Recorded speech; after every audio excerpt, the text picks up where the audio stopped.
Ok, vamos a la segunda parte ahora de la presentación. Recuerden que en una clase anterior ya habíamos hablado de lo que es hacer un análisis literario, ¿verdad?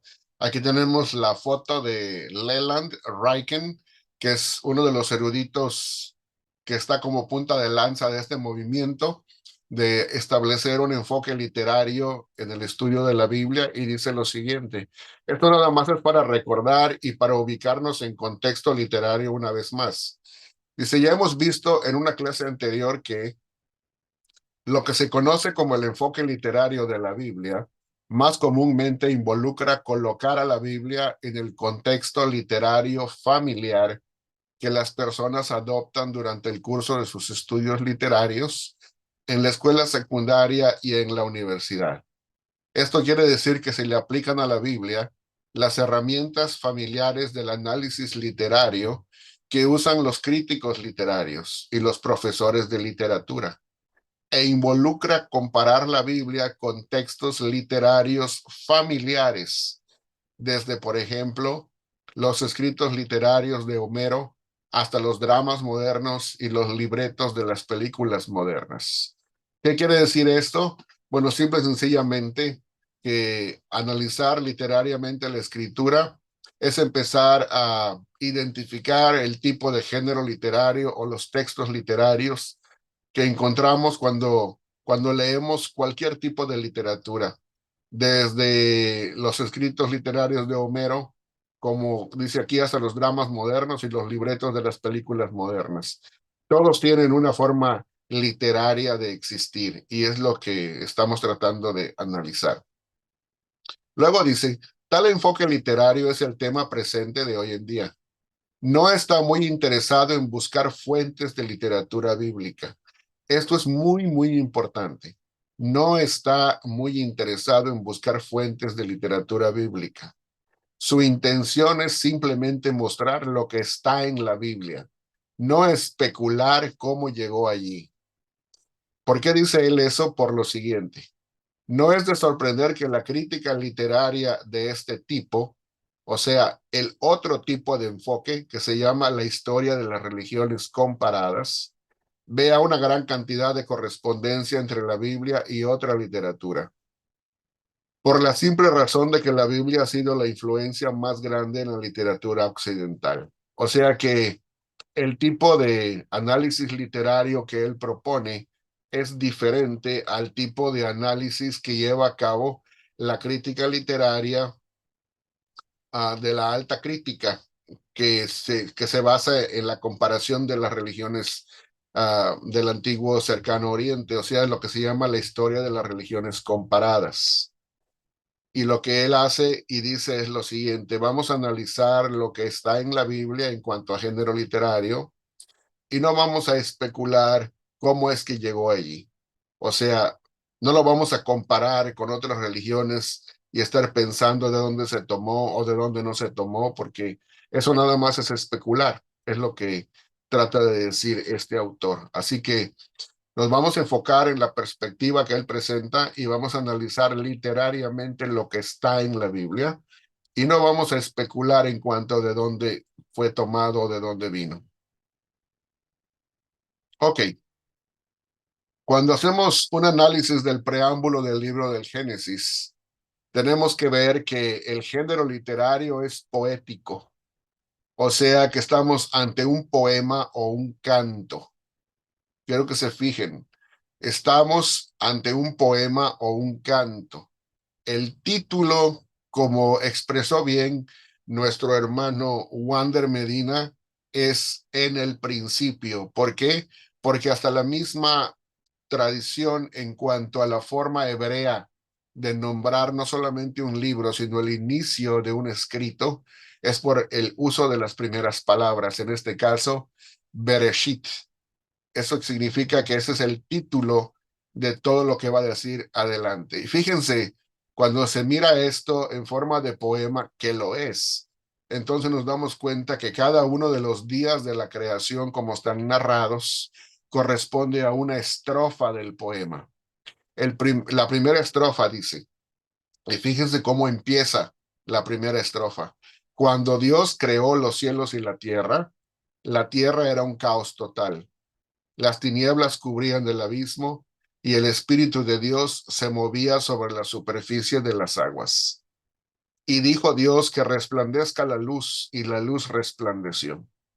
Dios consideró que la luz era buena y la separó de las tinieblas. A la luz la llamó día y a las tinieblas noche. Y vino la noche y llegó la mañana, dice, ese fue el primer día. Tenemos una nota aquí donde dice que resplandezca, quiere decir que aparezca en escena. Así como cuando estamos en una obra de teatro y de repente sale alguien que todavía no estaba en escena, sale detrás de bambalinas y se presenta en el escenario, ¿verdad?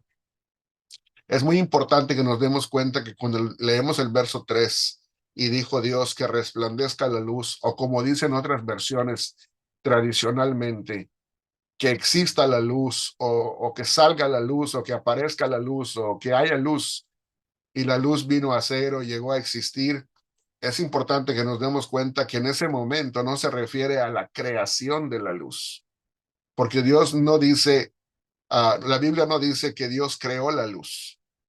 Lo que sí dice es que creó los cielos y la tierra, y cuando dice que sí creó, utilizó la palabra bara, como lo explicó el hermano Wander.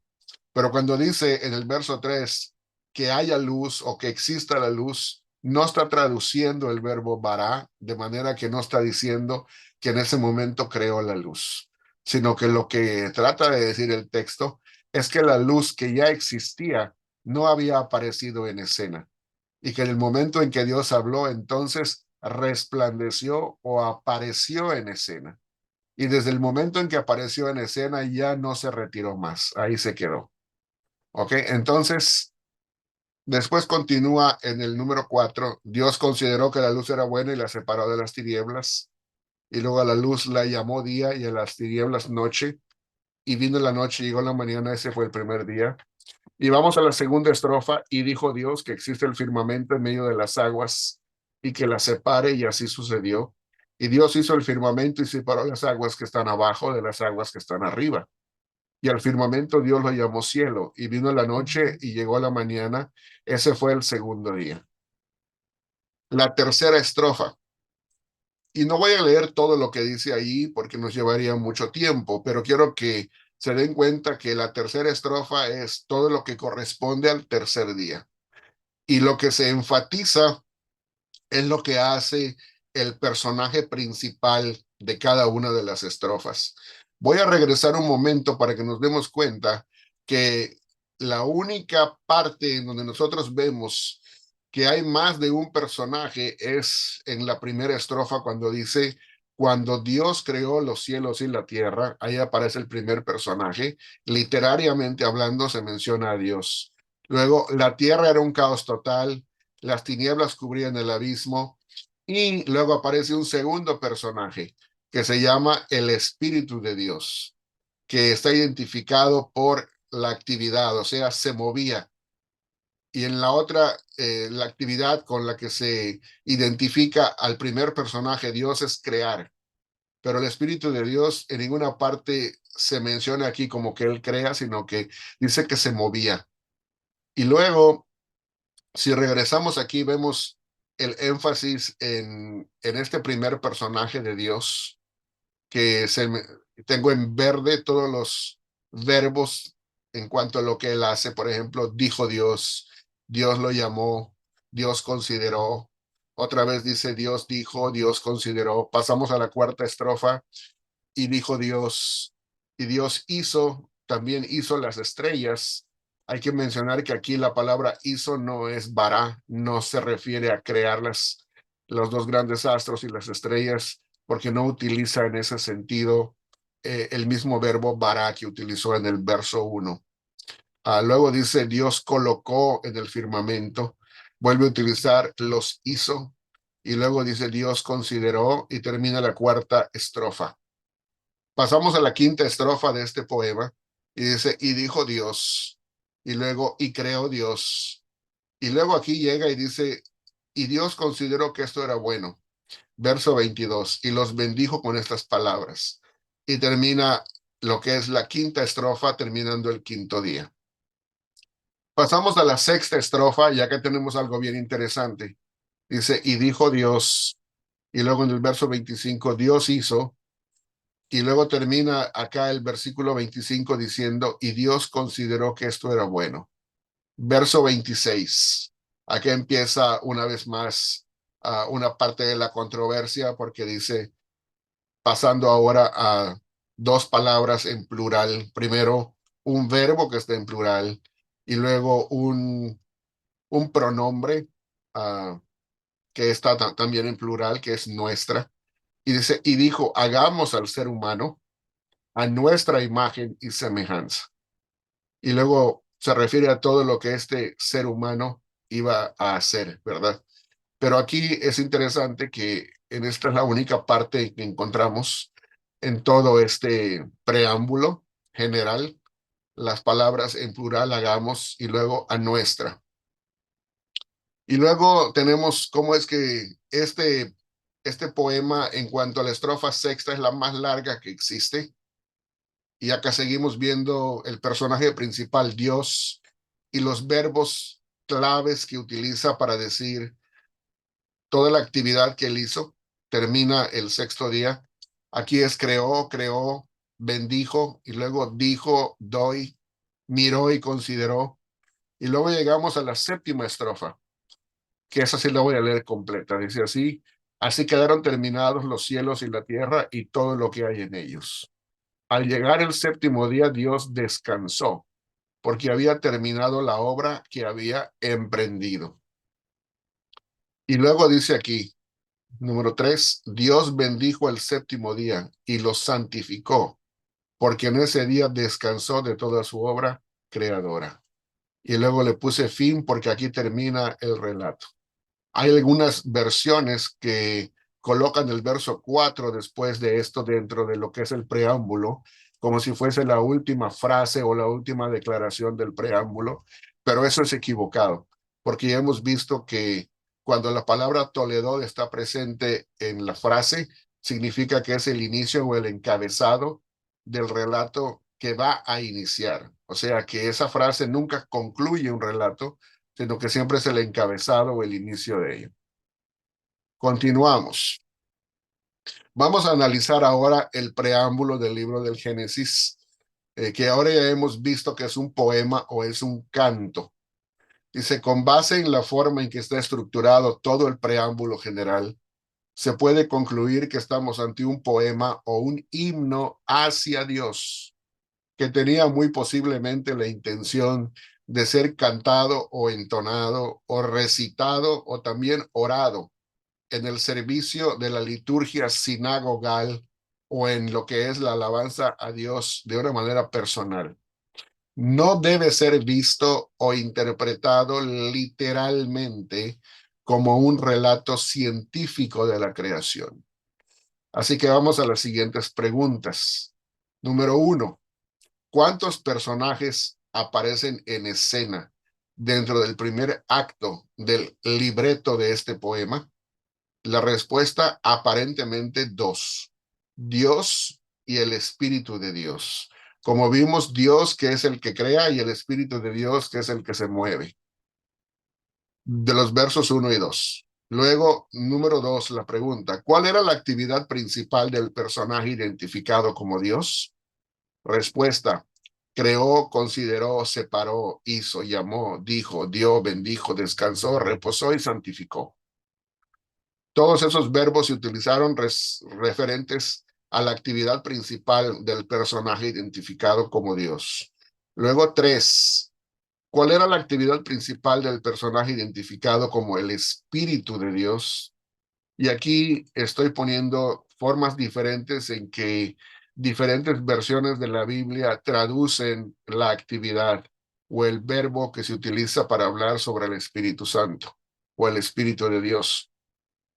Algunas traducen se movía, otras traducen iba y venía, otros traducen se cernía, otros traducen aleteaba sobre, y algunos otros traducen empollaba, a la manera en que un ave empolla sus huevos, ¿verdad? O sea, lo que hace es producir calor y al producir calor produce vida. ¿Ok? Entonces, estamos hablando acá del verso 2. Pregunta 4. ¿A cuáles personajes se refieren los dos vocablos plurales, hagamos y nuestra, que aparecen en el verso 1:26 del poema según el libreto?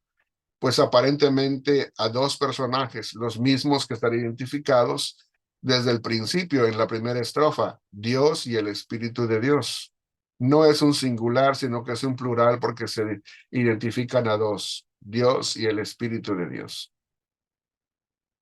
Luego, seguimos aquí con el punto 5, pregunta 5. ¿Cuál es el punto o elemento culminante o cumbre dentro del libreto del poema? Respuesta: el descanso o reposo del Dios creador, simbolizado por el séptimo día llamado sábado. No se refiere a que no se refiere a que la pareja recién creada descansó o reposó en el sábado, sino a que solo el Dios creador lo hizo. Solamente Él reposó y descansó. Ahora bien, esto es muy importante porque en la forma tradicional en que muchos hemos sido enseñados, se nos ha dicho de que la cumbre de la creación fue la creación del ser humano. Pero en este poema, realmente la cumbre de lo que es el poema es el descanso o el reposo de Dios después de haberlo creado todo. O sea que el sábado es la corona de la creación en este caso. Punto número 6. ¿Qué tipo de género literario contiene? Y aquí venimos a algo muy especial que es necesario que reconozcamos para ir entendiendo correctamente este primer preámbulo que tenemos. Respuesta: es poético, es decir, es poesía. Es un poema que va de menos a más, desde el primer acto hasta el séptimo acto de Dios, y se identifica a través de 7 estrofas. Es un poema en crescendo, es decir, que va subiendo hasta un punto culminante. Y el punto culminante, ya lo vimos, es el sábado, el reposo. Luego dice, pero también es de género literario épico. ¿Qué significa eso? Dice, porque es una epopeya. La palabra epopeya significa lo siguiente: es un poema extenso que canta en estilo elevado, o sea, exaltado y en ascenso, las hazañas de un héroe o un hecho grandioso, y en el que suele intervenir lo sobrenatural o lo maravilloso. Aquí el héroe es Dios y el hecho grandioso es la creación del universo y todo lo que contiene. Ahora, pregunta 7. ¿Se debe interpretar este poema literalmente o por el contrario, literariamente? La respuesta es literariamente. Pregunta 8. Si se debe interpretar literariamente y no literalmente, entonces los días mencionados en este poema, desde el primero hasta el séptimo, deben ser interpretados como días de 24 horas cada uno. La respuesta es no. 9.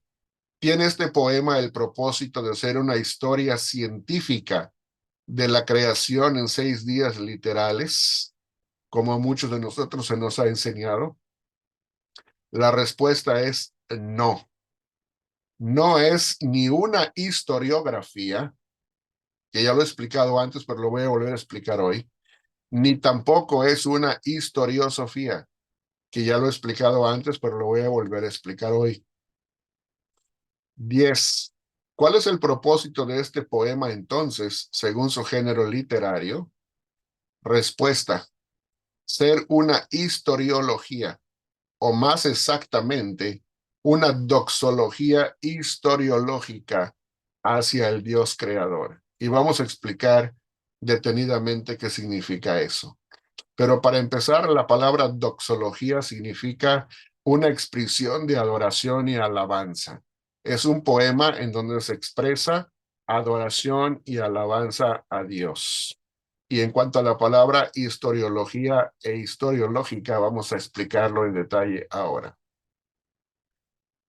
Bueno, esto vamos a explicar que el concepto se puede encontrar, por ejemplo, presentado en este libro, Ahora entiendo hermenéutica bíblica, por el doctor Luciano Jaramillo, que ya falleció, pero que es de Editorial Vida en el año 2005, páginas 63 a las 72, habla de lo que es cómo entender el sentido literario de los textos.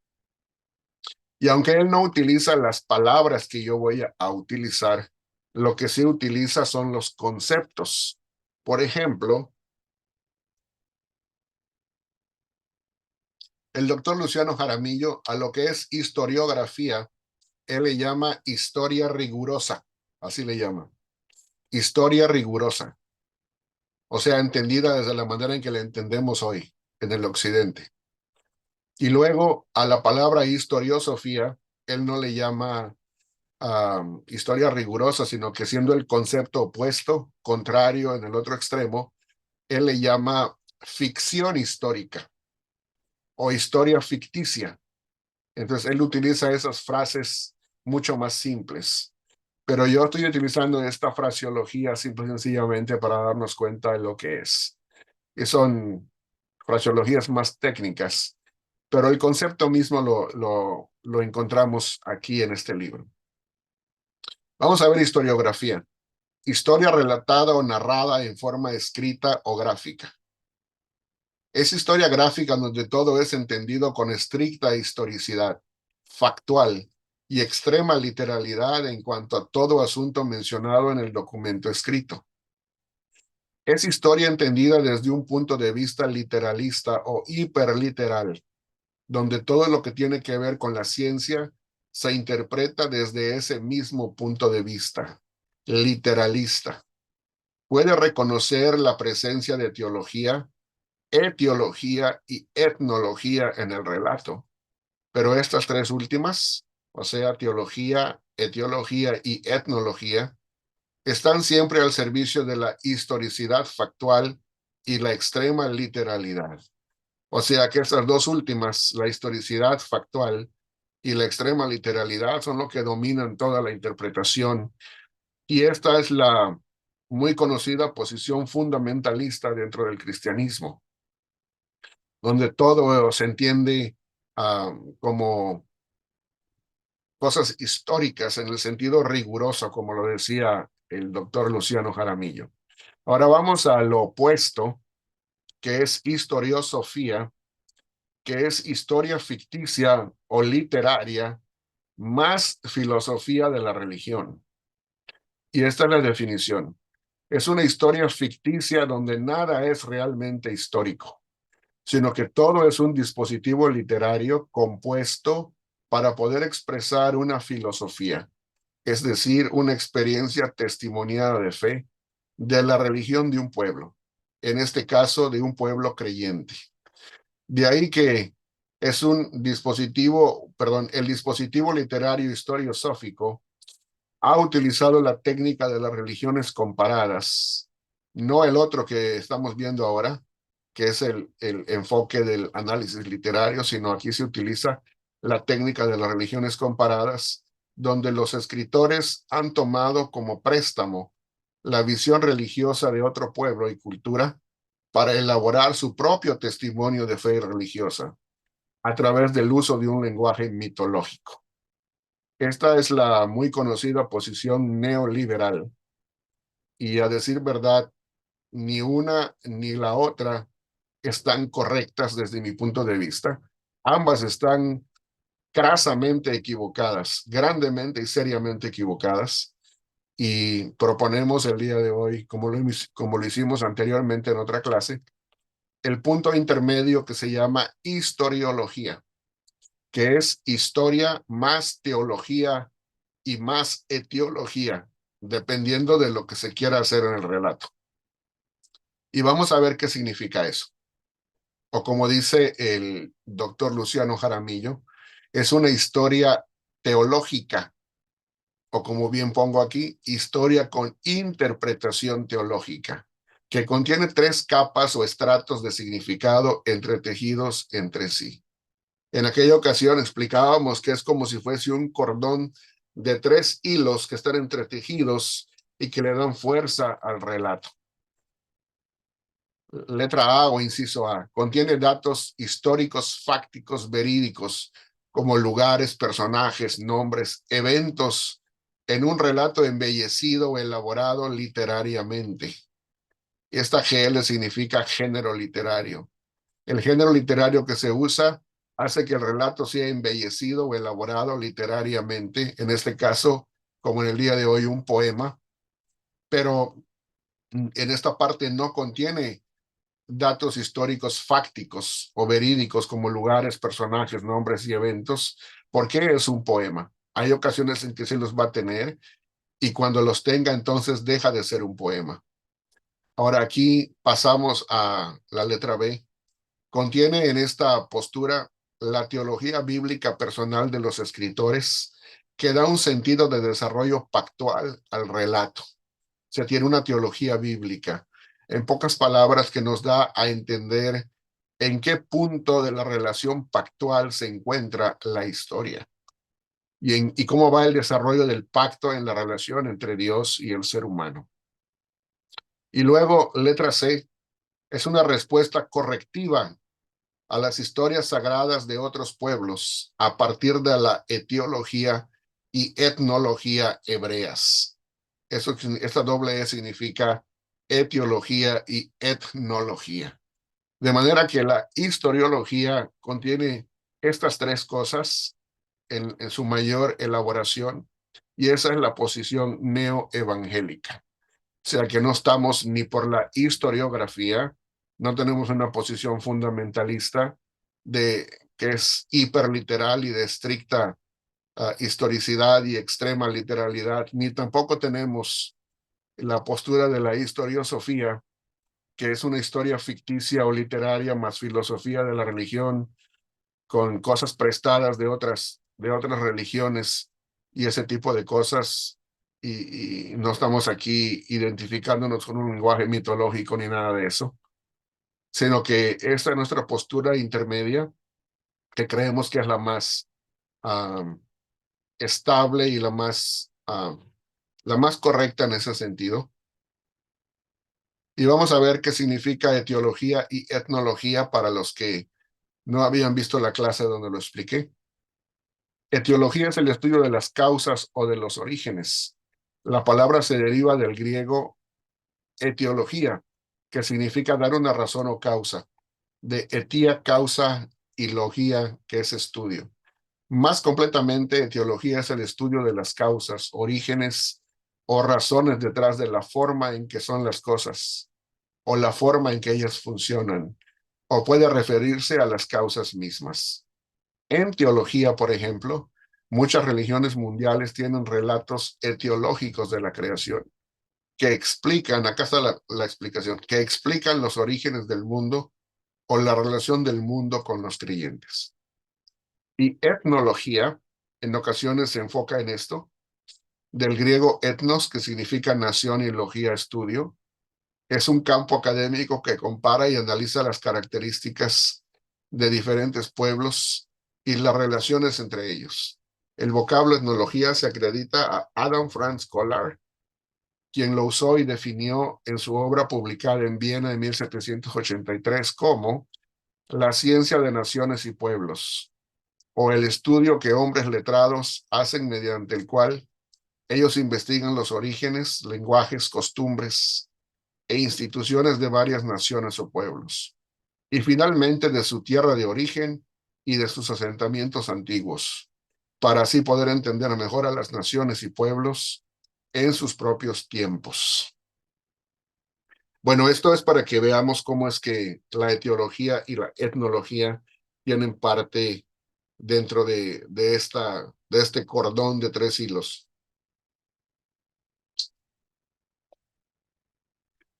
Ok, vamos a esto que es la parte más interesante. Ya cuando aplicamos cada uno de los lentes interpretativos, vamos a ver que nos van a dar las tres diferentes posturas que vemos aquí, con las diferentes conclusiones hermenéuticas que corresponden. Vamos a ver lo siguiente. Vamos a hablar eso de forma contrastante. Vamos a empezar por la postura fundamentalista, la historiografía, y después de eso me voy a pasar al otro extremo, que es la historiosofía, cuál van a ser sus conclusiones hermenéuticas. Y después vamos a ir a la parte intermedia, que creemos que es el camino más sano y sabio entre los tres puntos de vista. Dice así, conclusiones hermenéuticas de la postura fundamentalista, siguiendo la historiografía. Punto 1. Los 7 días del preámbulo son un relato historiográfico de la creación a la manera occidental de entenderse. O sea que aquí es historia rigurosa.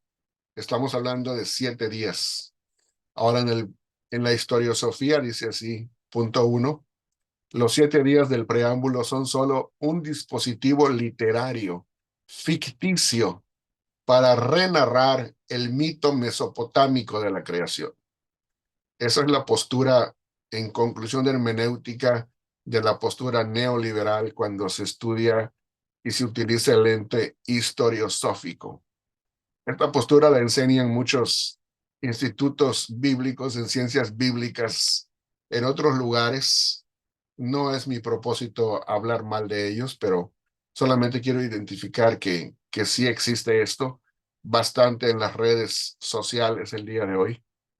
Y lo único que les pido es que tengan cuidado al analizar cada una de las posturas de cada uno de los institutos bíblicos y en cuanto al estudio y a la enseñanza de las ciencias bíblicas, porque no todos enseñamos lo mismo, definitivamente. Y lo digo sin ningún tipo de tratar de desprestigiar a nadie, sino es la realidad. Luego el punto número 2, perdón, el punto número 1 en la parte historiológica, dice los 7 días del preámbulo son una doxología historiológica y ya dijimos que doxología es un poema de adoración o de alabanza. Historiológica significa que elabora esas tres cosas que vimos anteriormente al Dios creador a la manera oriental de entenderse. Es una doxología historiológica, es un poema. De hecho, cuando vemos la parte de la historiosofía, la postura neoliberal ni siquiera lo estudia o lo presenta como si fuese un género literario y mucho menos desde el punto de vista de su estructura literaria, sino que utiliza las religiones comparadas para especular sobre de dónde se toman diferentes cosas. Bueno, aquí ya hemos visto el punto 1. Punto 2. Aunque limitado, regresamos a la parte fundamentalista, aunque limitado es un relato científico de la creación hecha por Dios, no existe la macroevolución naturalista. O sea que acá se toma como un relato científico y al mismo tiempo se rechaza la posición darwiniana. Ahora vamos al punto 2 de la historiosofía. En la columna azul dice así, es un relato mitológico para reexpresar el entendimiento de un pueblo en una época precientífica. Creo que no hace falta mucha explicación sobre la manera de entender de lo que es la postura neoliberal. Pero en la posición neoevangélica, punto 2, dice así, bien definido, es un poema que realza, o sea, le da realce a la actividad heroica del Dios creador de todo lo que existe según su especie. Punto 3, regresamos a la postura fundamentalista. Los 7 días fueron días cronológicos y literales de 24 horas cada uno, en forma contigua y secuencial.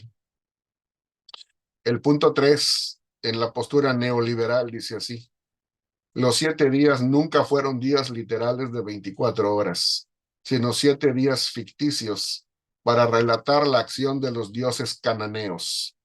Porque recuerden que este relato pues se ubica en Israel y estamos hablando de la tradición cananea de donde viene Israel, desde el punto de vista neoliberal, no desde mi punto de vista, pero desde el punto de vista de los neoliberales. Luego, a punto número 4, perdón, Estamos aquí en el punto 3 de la postura neoevangélica. Los 7 días simbolizan 7 periodos de actividad divina en el que Dios estableció orden y funcionalidad en su creación. Ese es el enfoque básico que trae esta postura. Punto número 4. El Dios que creó el mundo, la parte fundamentalista, el Dios que creó el mundo, creó todo a partir de la nada, ex nihilo. Ese es su enfoque. Ahora, en el punto 4 de la postura neoliberal, los dioses que crearon el mundo precientífico del Génesis 1 lo crearon a partir de una materia prima ya existente. Ese sería el punto opuesto en cuanto a las conclusiones. Y la parte intermedia, que es la postura neoevangélica, diría lo siguiente. Punto 4. El Dios que creó el mundo lo hizo todo por medio de su palabra todopoderosa. Ese sería el énfasis. Y estas son las últimas conclusiones que voy a presentar el día de hoy. Dice así, punto 5 de la postura fundamentalista. El Dios que creó el mundo y la humanidad y que habla en capítulo 1:26 no es otro que el Padre de nuestro Señor Jesucristo. Eso dice la postura fundamentalista. Pero en la postura neoliberal dice lo siguiente, punto 5. Los dioses, porque recuerden que habla en plural, los dioses que crearon el mundo y que hablaron en 1:26 son el dios tribal Yahvé y su consorte o esposa, la diosa Asherah. No sé de dónde vino eso, pero así o sea, en el texto no existe nada de eso, pero así se dice en esta postura. Ahora, en la postura intermedia dice el punto número 5, el Dios que creó el mundo es el Dios altísimo y supremo que habla en 1:26 y debe ser reconocido como tal por toda su creación. Punto 6 ahora de la postura fundamentalista. Se asegura que el Dios que creó el mundo y habló en 1:26 es el Dios trinitario de los cristianos, Dios Padre, Dios Hijo y Dios Espíritu Santo. Ahora en el punto número 6 de la postura neoliberal, se asegura que la pareja de dioses tribales de Israel, o sea, Yahvé y Asherah, eran una pareja de dioses nacionales en Canaán y que eran los dioses supremos sobre otros dioses menores. O sea que aquí, para este tiempo, estos dos dioses ya están, o un dios y la otra su diosa, ya están en la parte de la cúspide del concilio de dioses y todos los demás son también dioses, pero son dioses menores que existen debajo de ellos. A eso se le llama enoteísmo. Y esa es la postura neoliberal. Ahora vamos a la postura neoevangélica. Se intuye que el Dios altísimo y supremo, que creó el mundo y habló en 1:26, es una unidad en pluralidad. ¿Por qué? Porque menciona dos personajes. Hay dos personajes mencionados en el preámbulo, Dios y el Espíritu de Dios. Y ahora vamos a la parte número 7. En cuanto a las conclusiones fundamentalistas, dice así, Israel recibió esta revelación de parte de Dios Padre y entonces quedó plasmada en la Biblia para que nosotros la creamos, proclamemos y defendamos. En la 7 dice así la postura neoliberal. Israel reflexionó sobre su fe y su experiencia en el exilio en Babilonia y tomó prestado de esa cultura y religión el relato mítico que ellos tenían sobre la creación del mundo, y así Israel creó su propio relato, aludiendo al relato mesopotámico Enuma Elish. Esa es la postura neoliberal. Ahora vamos a la postura neoevangélica, que es el punto 7 también, que dice así. Israel recibió esta revelación de parte del Dios Altísimo y después fue plasmada en la Biblia como una doxología historiológica, que ya explicamos qué es, ¿verdad? Y una respuesta correctiva hacia ciertos relatos de la creación existentes en otros pueblos. Bueno, utilizando cada uno de los lentes que explicamos, cuando uno lleva a cabo la aplicación hermenéutica de ese lente en cada uno de los enfoques, ya hemos visto cuáles son 7 conclusiones a las que se llegan, y no son las únicas ni todas, nada más es un resumen ilustrativo de cuál es el tipo de interpretación a la cual uno llega y las implicaciones hermenéuticas de cada postura. Ok, otra cosa que les quiero mostrar aquí es que el capítulo, o digamos el preámbulo general de Génesis 1, que empieza con su título, Bereshit, o en el principio, dijimos que es un poema. Hay otro poema en el Salmo 148, que es otro poema, que en esta ocasión está en 3 estrofas nada más, que es muy parecido al capítulo 1 del Génesis, y quiero que lo leamos rapiditamente para que nos demos cuenta. Dice así: Aleluya, alabado sea el Señor. Alaben al Señor desde los cielos, alábenlo desde las alturas. Alábenlo todos sus ángeles, alábenlo todos sus ejércitos. Alábenlo sol y luna, alábenlo estrellas luminosas.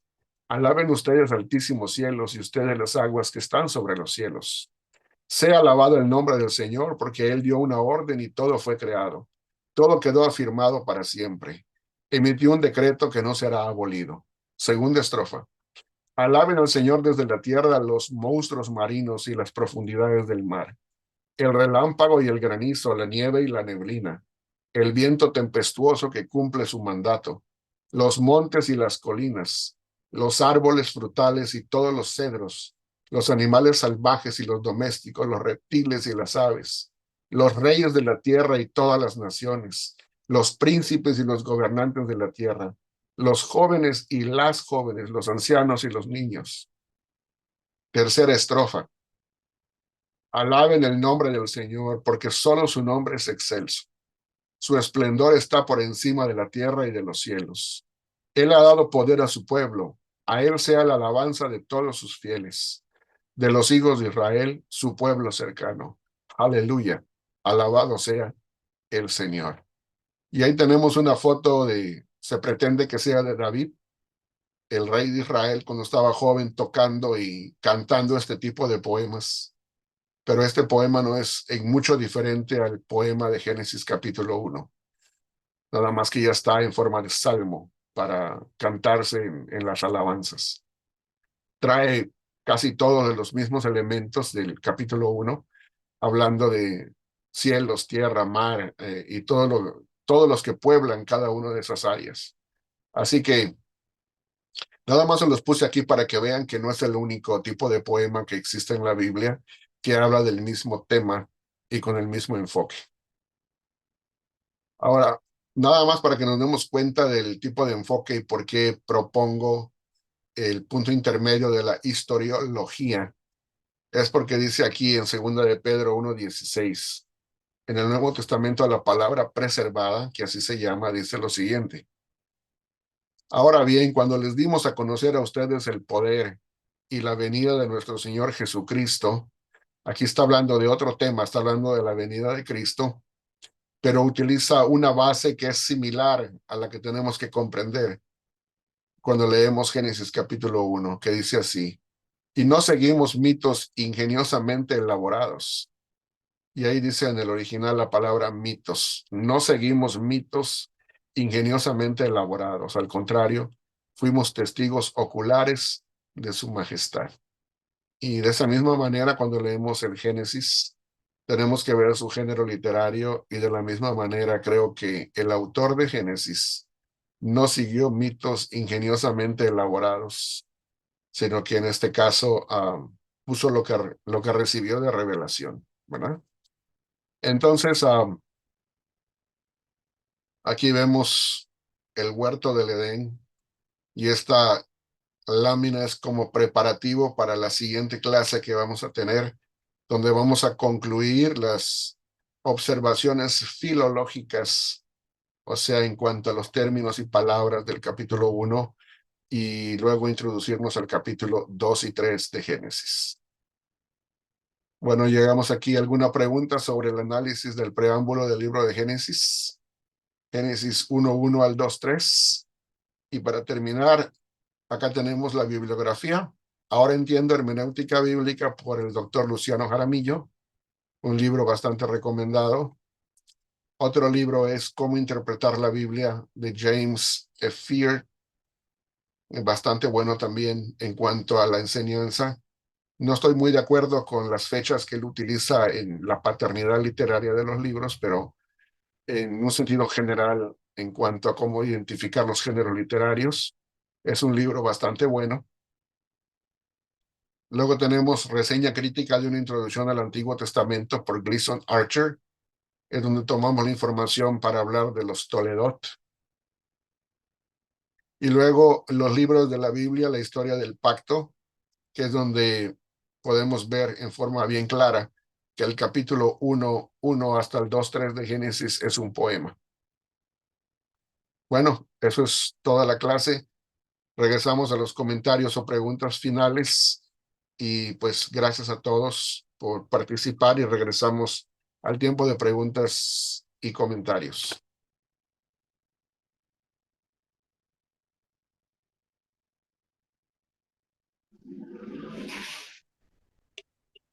Ahora sí pueden abrir su micrófono.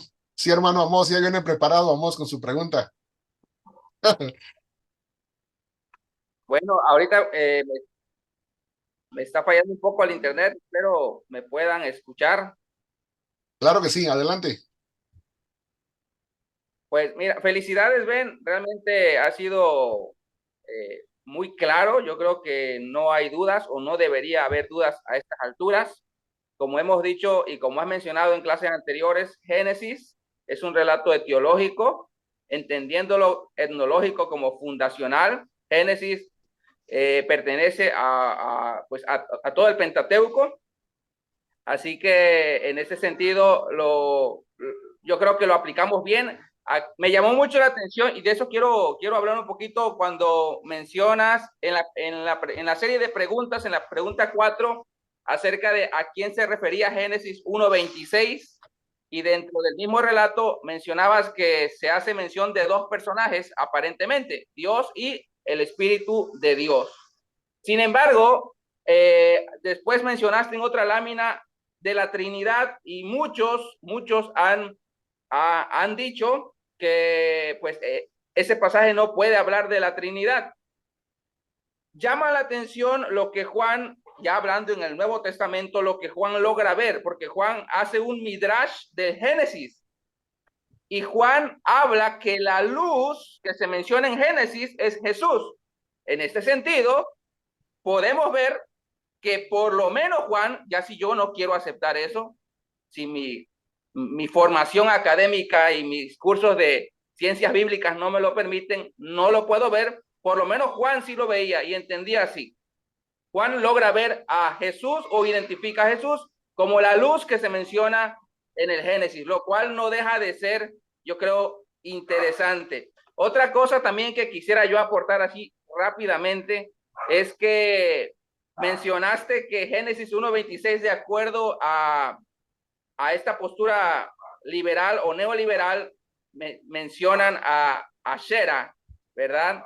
Y eso es una imposición al texto, dicho sea de paso, es una imposición al texto, como también lo hacen los teólogos dispensacionalistas cuando leen Génesis 1, versículo 1, versículo 2 e insertan ahí la brecha, esta teoría, ese mismo error hermenéutico que cometen los fundamentalistas, lo cometen también los neoliberales, insertando un montón de cosas que no están en el texto. Felicidades, muchas gracias, saludos a todos. Gracias, Amos. Sí, Víctor, y luego David. Con respecto a lo que hablaba Amos, que hizo mención de los personajes que hay en el capítulo 1, bueno, en el preámbulo del Génesis.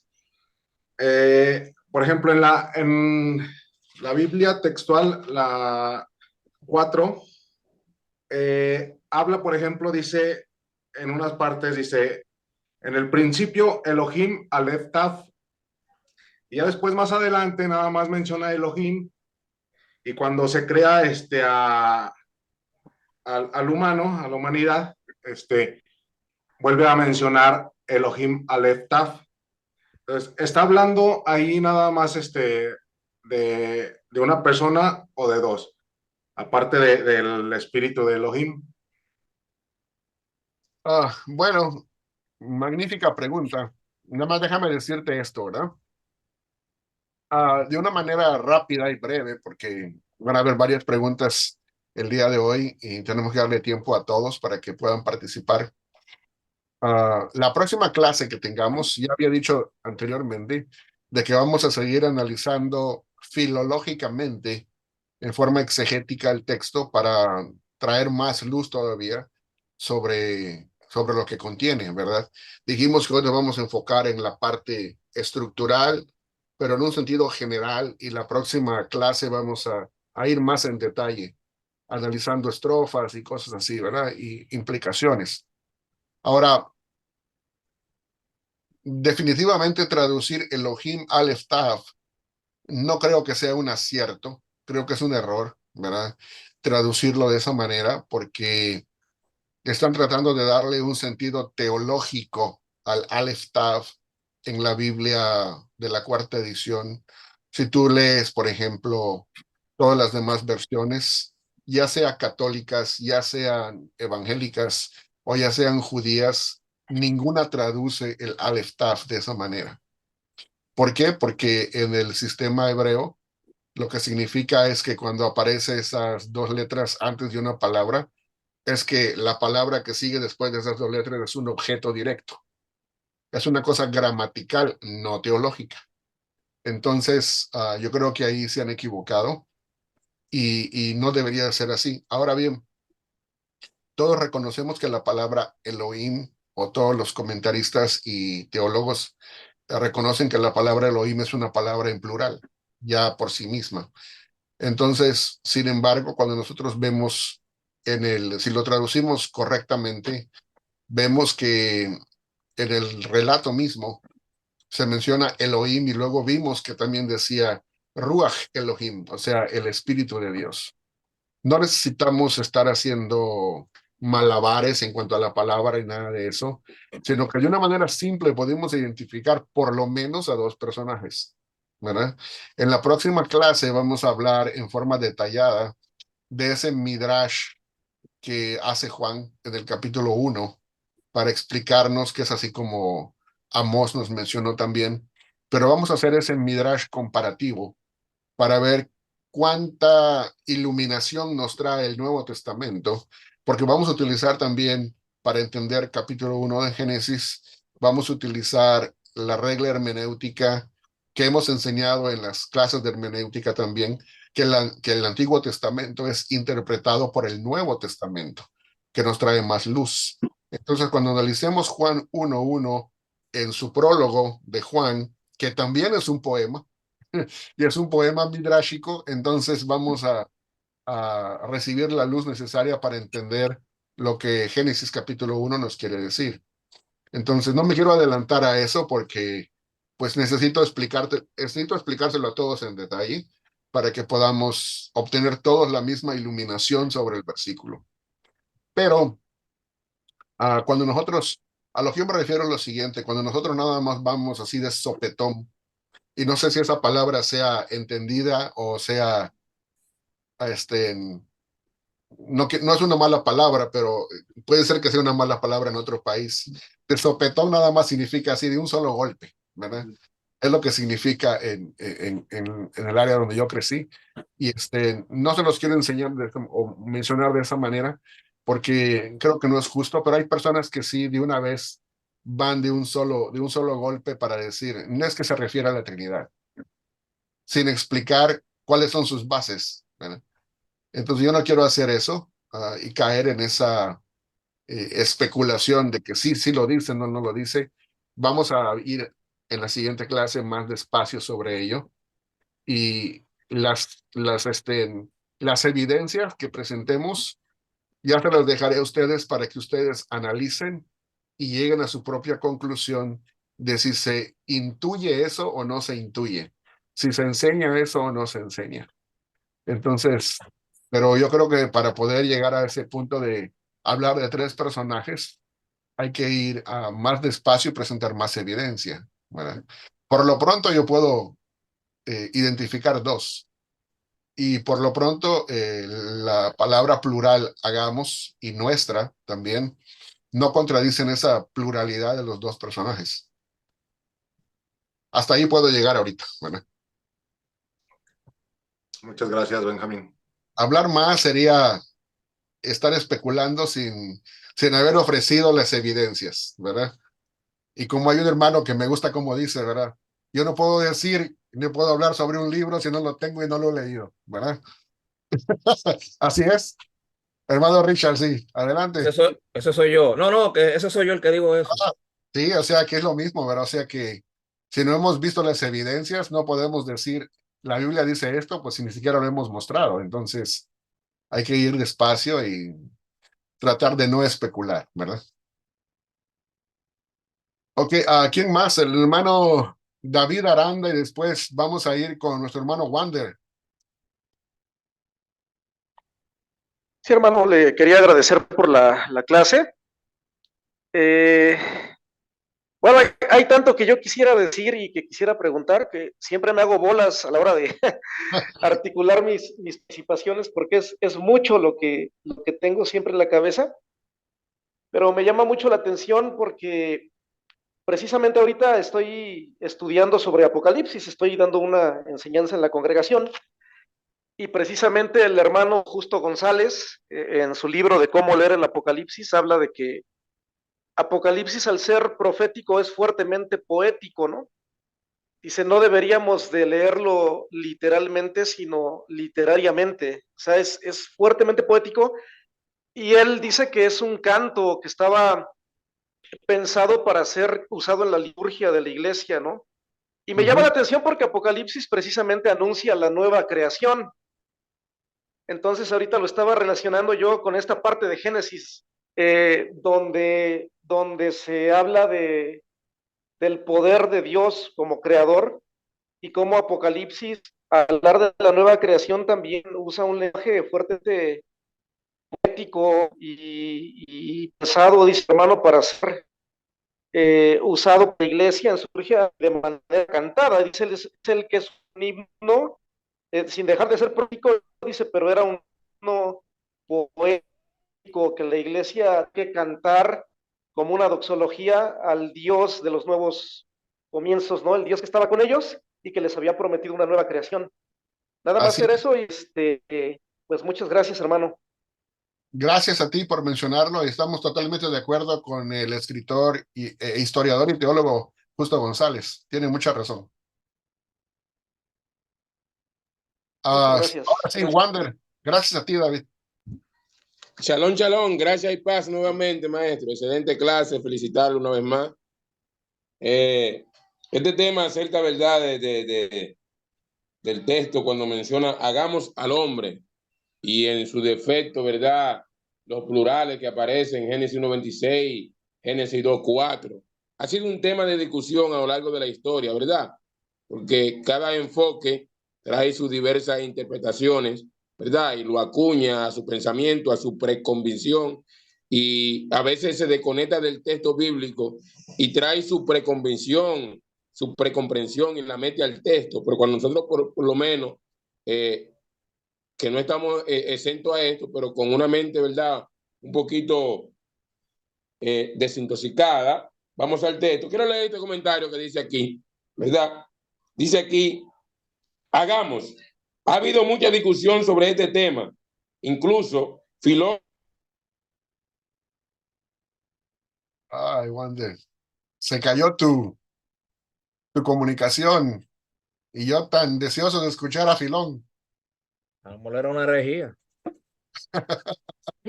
Quería ver qué decía, hombre, ¿verdad?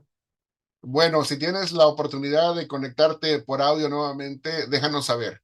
Y con mucho gusto le damos la oportunidad. Vamos a ver si hay alguna otra persona que tenga comentario o pregunta. Juan. Sí, mira, Pero también esto que el texto no puede hablar No se le escucha. ángeles, porque los ángeles no pueden crear, no pueden en este sentido, de una manera que está siendo participante de la creación. Y en otro contexto, ¿verdad? Cuando el hermano Amó mencionaba el Midrash, o el Midrashín en plural, nosotros entendemos que el Nuevo Testamento está cargado de Midrash, ¿verdad? Pero también hay que entender que un Midrash siempre busca, ¿verdad?, pellicar un texto y luego contextualizarlo de otra manera, que ciertamente no era la expresión primaria, pero como él está haciendo un Midrash, saca el texto o pellica el texto porque nunca lo lee seguido en el contexto y lo va a direccionar a otro enfoque. Como lo decíamos, lo va a enfocar a Jesús, aunque en el texto primario no se estuviera hablando de él. Shalom. Gracias.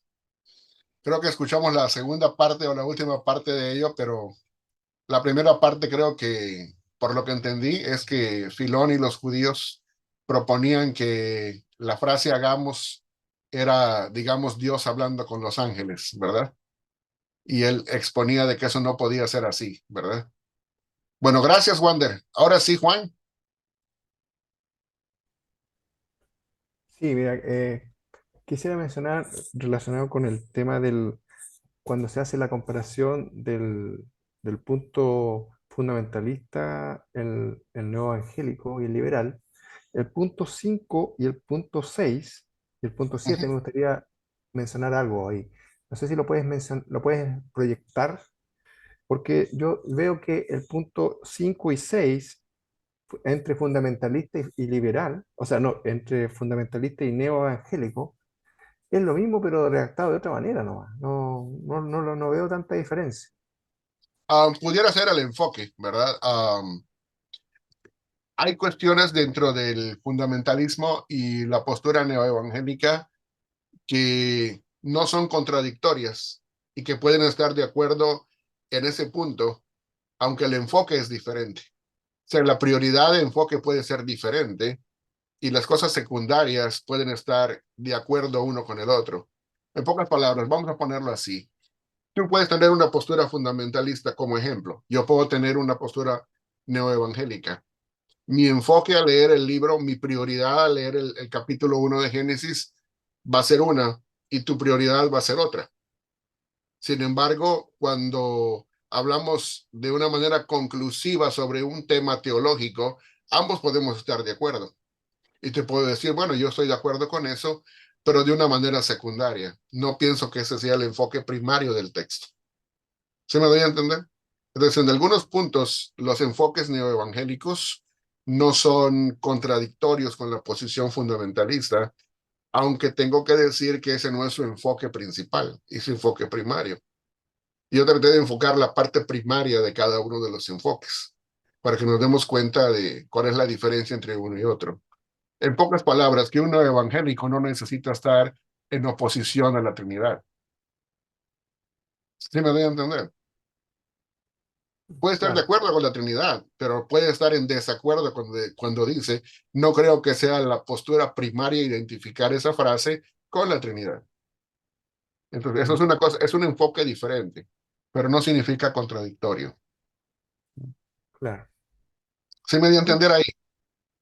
Sí, exacto. No, ahí veo que más que nada se asemejan y solamente que resaltan ciertos puntos distintos, Así pero es. no hay conflicto. ¿No? Encuentro que no hay No, no hay conflicto. conflicto. En algunas cosas no hay conflicto. En otras, por ejemplo, en donde sí podemos ver una postura enteramente diferente, es en la lectura de los 7 días. El punto de Ya, vista fundamentalista ahí los toma como una lectura rigurosa, estrictamente literal y de 7 días de 24 horas, mientras que la postura neoevangélica los toma como días simbólicos, no necesariamente literales como ficticios, pero sí simbólicos que básicamente representan o simbolizan 7 periodos de actividad divina. Que cuánto tiempo se llevó eso o no, eso es irrelevante. El punto del poema no es hablar científicamente de cuánto tardaron. el punto básico del poema, es decir, que esos 7 puntos, de hecho son 7 precisamente para decir que es una obra completa, total, por el número 7, ¿verdad? Que hebraicamente significa la totalidad de lo completo, en este caso, lo perfecto, o sea que la creación es una creación perfecta hecha por Dios. Por eso cada vez que él elabora en cada día, dice, y vio Dios que esto era bueno y bueno en gran manera. Entonces, eso cada vez va yendo en ese crescendo, en esa elevación, hasta que concluye con el sábado de Dios, ¿verdad? Ahora, ese sábado de Dios simboliza a sí mismo ese sábado.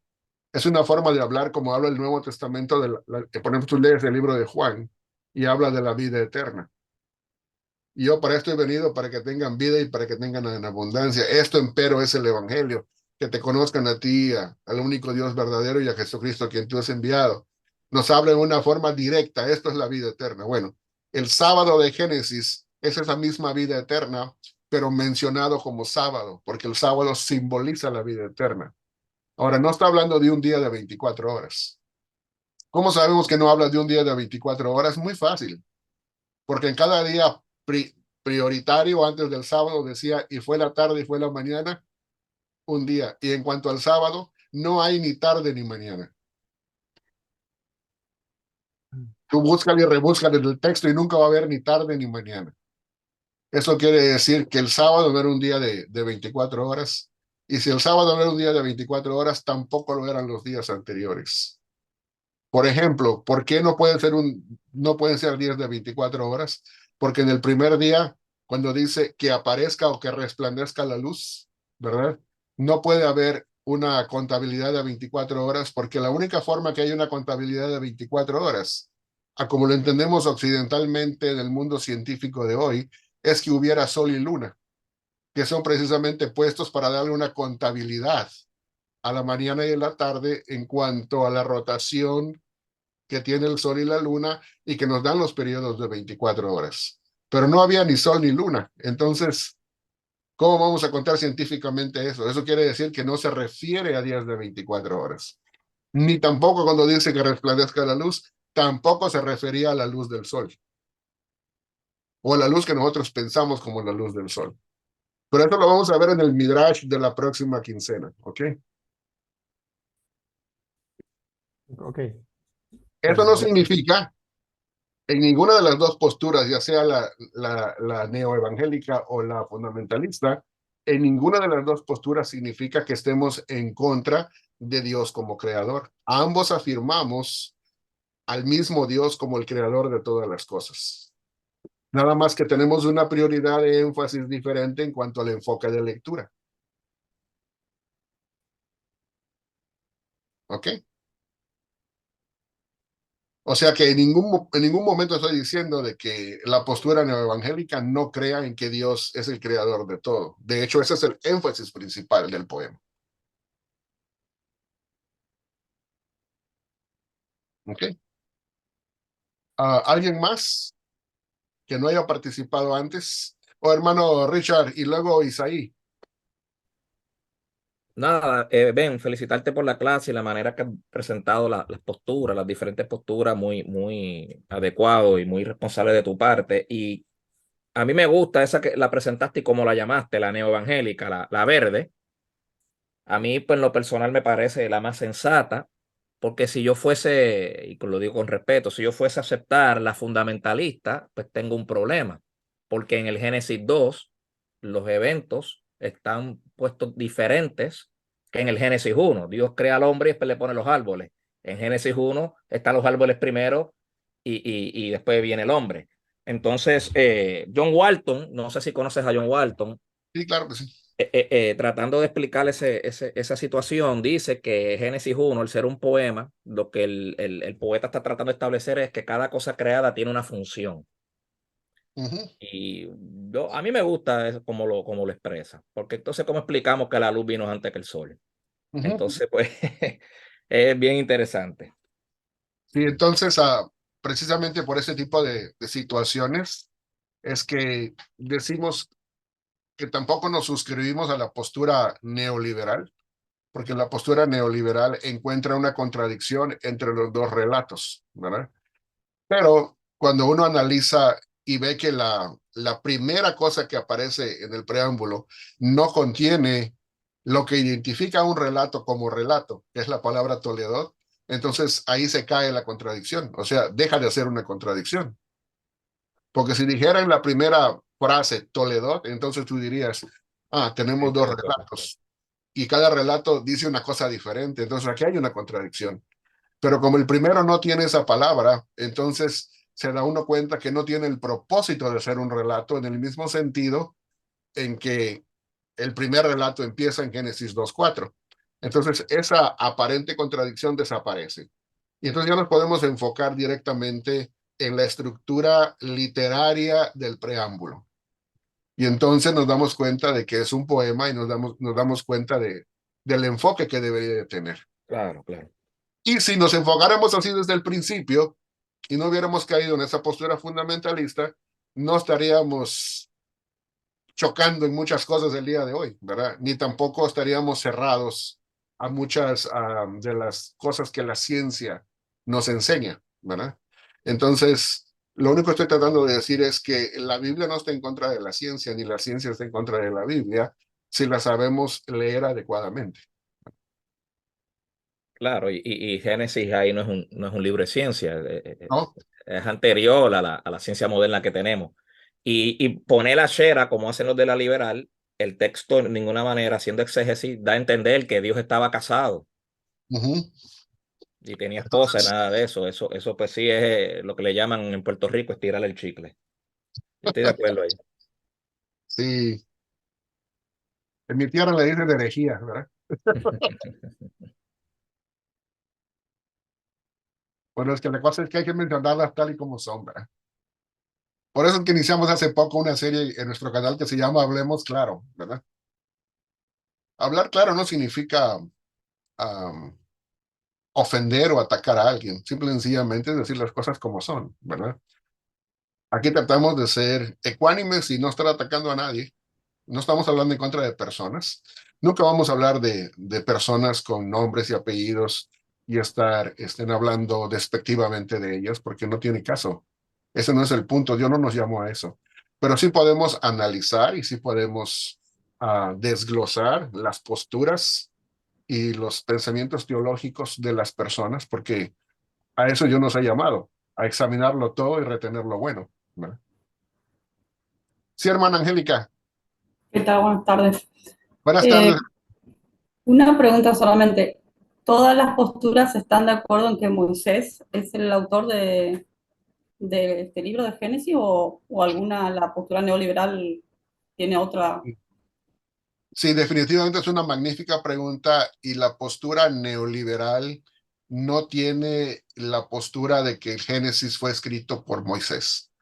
Definitivamente la postura neoliberal diría, no, Moisés no escribió el Génesis, sino que fueron otros personajes, que ha sido nada más atribuido a Moisés por tradición, pero que los autores verdaderos del libro, no solamente del Génesis, sino de todo el Pentateuco, son otros autores y que se escribió muy posteriormente, más tardíamente en la historia, ¿verdad?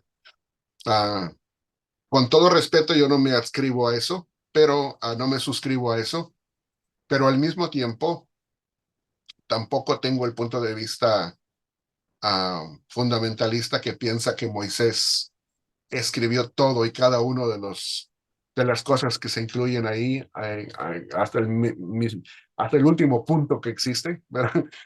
Precisamente porque hay relatos en el Pentateuco, por ejemplo, uno que es la misma muerte de Moisés, que no la pudo haber escrito él, simple y sencillamente por eso, ¿verdad? Ahora, eso no quiere decir que porque rechacemos un extremo, nos tengamos que ir al otro extremo, ¿verdad? Entonces, creo que la verdad siempre está en un punto intermedio, ¿verdad?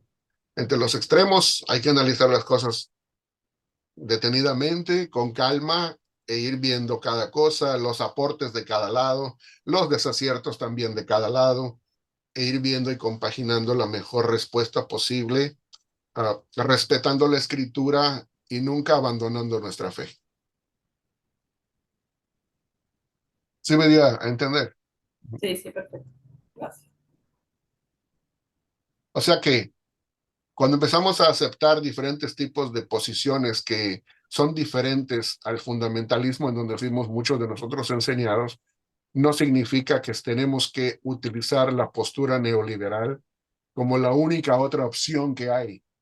Para muchos eso es lo que pasa, para que leen, estudian y como nunca fueron enseñados correctamente en otra postura, cuando les muestran los errores del fundamentalismo, entonces piensan que nada más la única otra opción es la postura neoliberal y se van para allá. Y como la acuñan con el término académico, la postura académica, entonces pues muchos dicen, bueno, esta es la postura de los que estudian y la otra es la postura de los que no estudian, o sea, de los atrasados, en pocas palabras. Pero yo creo que ah, ambos están en extremos que no son sanos, ¿verdad? Ah, y eso significa de que tenemos que encontrar un punto medio que es más sano. Para mí la postura neoevangélica, con todas sus diferentes implicaciones que tiene, en todos los diferentes aspectos y temas que trata, creo que es la más sana que hay hasta el día de hoy y por eso es la que yo he abrazado y trato de llevarles a ustedes la información, de traerles a ustedes la información para que ustedes la conozcan y para que ustedes la analicen y ya está en cada quien tomar su propia decisión, ¿verdad? Me llamó la atención lo que menciona de la postura evangélica, como es que neo-evangélica, Ujú. la del medio, eh, que dice que el motivo por el que fue escrito eh, era para contrarrestar o hacer frente a los relatos cana de aquella época, narraciones semíticas, ¿no? Y aún del día de hoy, ¿verdad? Claro. Ajá, por ejemplo, dijimos que dentro de su propósito está dar una respuesta correctiva a posturas que tratan de decirnos que no son así, ¿verdad?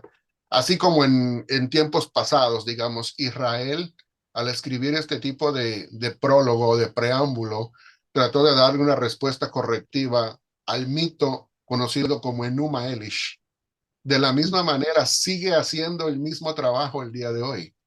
Para todos aquellos, entre comillas, académicos que dicen que ese es su propósito, ser un nuevo Enuma Elish, por así decirlo. Entonces, cuando lo enfocamos correctamente, sería decir no. Su propósito no es ser un nuevo Enuma Elish, como dando la alabanza al Dios del Enuma Elish, sino es al contrario. Es una respuesta correctiva, es una contrahistoria.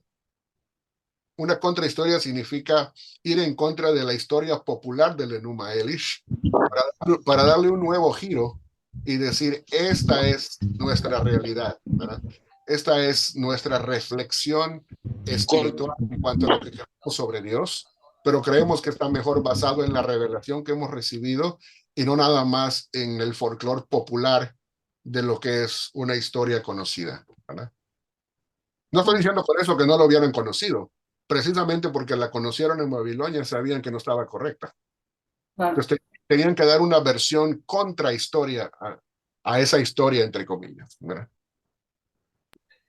algunos llaman eso con Wander, si me permites, history. déjame sugerirte que salgas y vuelvas a entrar porque se cae tu audio.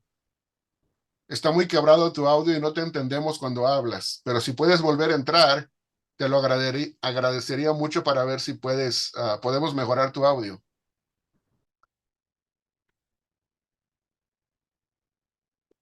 Bueno, mis hermanos, Isaí, se nos está yendo el tiempo, así que queremos hacer que sea una cosa bastante productiva.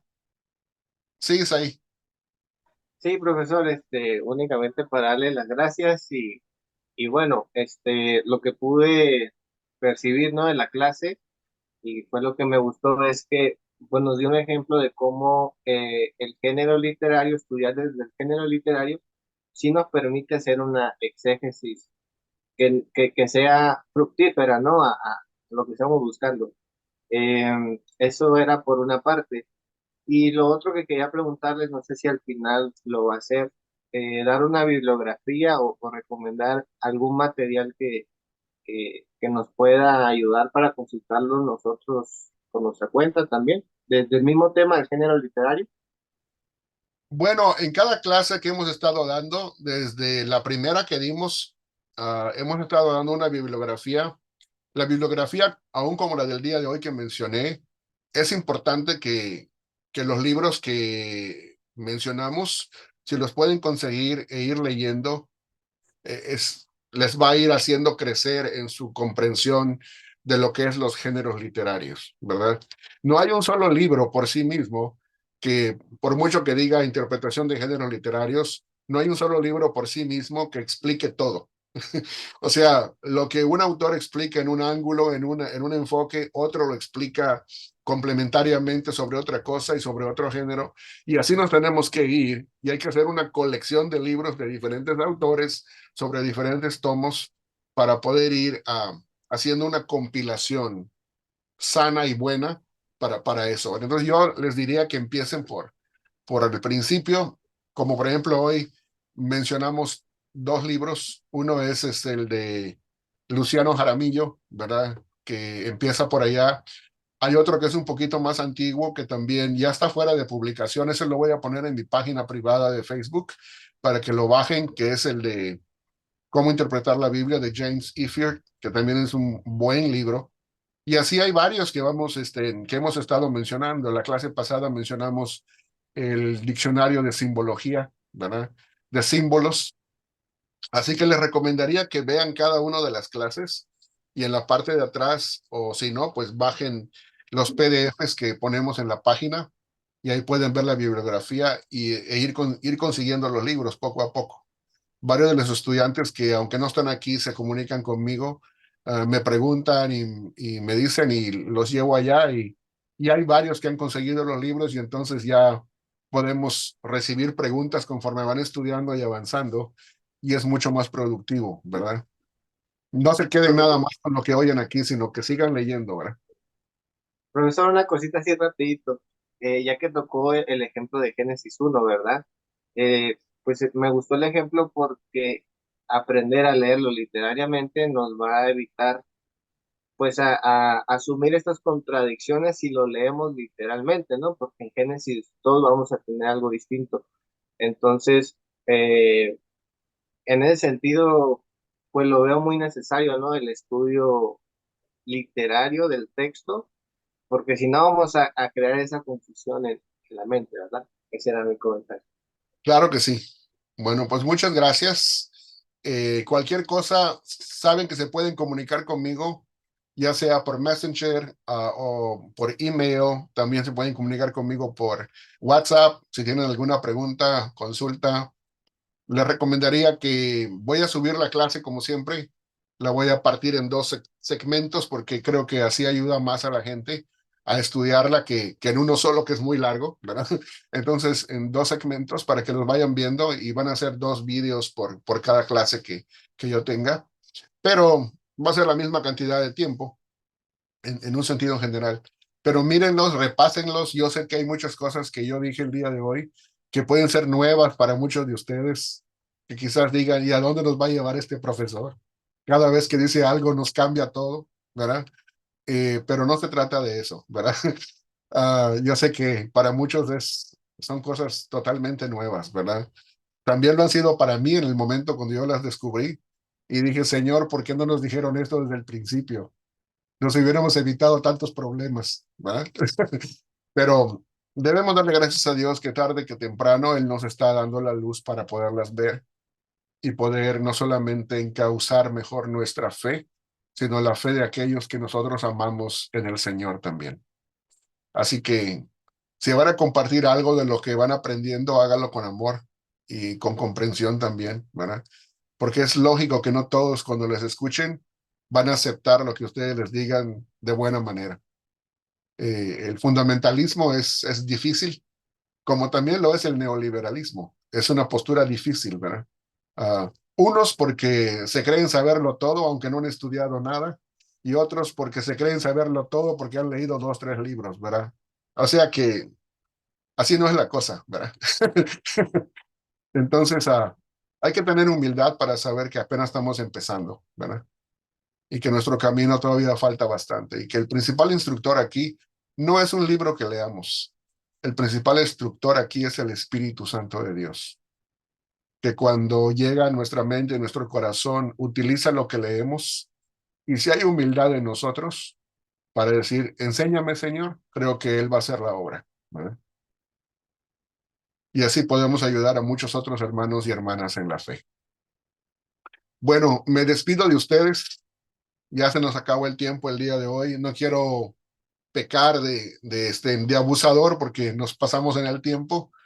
Así que gracias y esperen y sintonicen la próxima quincena, que vamos a traer más filología bíblica, vamos a traer más profundidad al capítulo 1 y vamos a hacer una introducción al capítulo 2. ¿Ok? Dios les bendiga. Nos vemos. Bendiciones.